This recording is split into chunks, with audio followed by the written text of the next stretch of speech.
নমস্কাৰ, আমাৰ আন এটি ভিডিঅ'লৈ আপোনালোকক স্বাগতম জনাইছোঁ।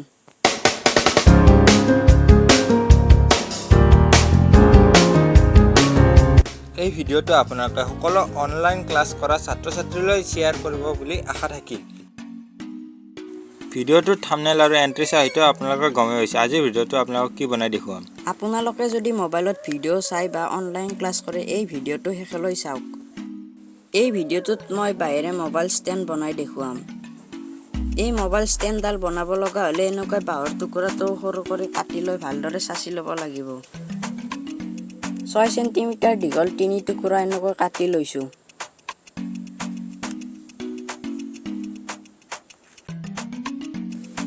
এই 3টা টুকুৰা এনেকৈ আঠা লগাম।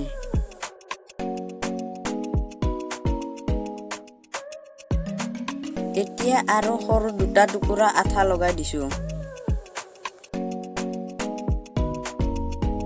6 চেণ্টিমিটাৰ দীঘল টুকুৰা 2টা এনেকৈ আঠা লগাই দিছোঁ। এতিয়া 11 চেণ্টিমিটাৰ দীঘল টুকুৰা 2টা এনেকৈ আঠা লগাই দিব। ইয়াত এনেকুৱা ধৰণৰ সৰু 2টা টুকুৰা আঠা লগাই দিব।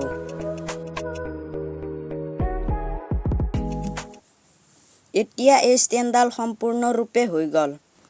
এই ষ্টেণ্ডডাল এনেদৰে ব্যৱহাৰ কৰিব পাৰি। এই ষ্টেণ্ডডালত মোবাইলটো থৈ অনলাইন ক্লাছ কৰিবলৈ বহুতো সুবিধা হয়। কাৰণ অনলাইন ক্লাছ কৰি থকা সময়ত এখন হাতেৰে মোবাইলটো ধৰি বহীত লিখোঁতে অসুবিধা হয়। আপোনালোকে এই ষ্টেণ্ডডাল অনলাইন ক্লাছ কৰাৰ বাহিৰেও ভিডিঅ' চোৱাৰ সময়তো ব্যৱহাৰ কৰিব পাৰে। ভিডিঅ'টো শেষলৈ চোৱাৰ বাবে ধন্যবাদ। ভিডিঅ'টো চাই যদি ভাল লাগিল লাইক কৰিব, কমেণ্ট কৰিব, ভিডিঅ'টো সকলোৰে মাজত শ্বেয়াৰ কৰিব আৰু আমাৰ এনেকুৱা ভিডিঅ' চাই থাকিবলৈ চেনেলটো ছাবস্ক্ৰাইব কৰি কাষতে থকা বেল আইকনটো দবাই দিব। আপোনালোকলৈ এটাই অনুৰোধ যে এই ভিডিঅ'টো আপোনালোকে সকলো অনলাইন ক্লাছ কৰা ছাত্ৰ-ছাত্ৰীলৈ শ্বেয়াৰ কৰক।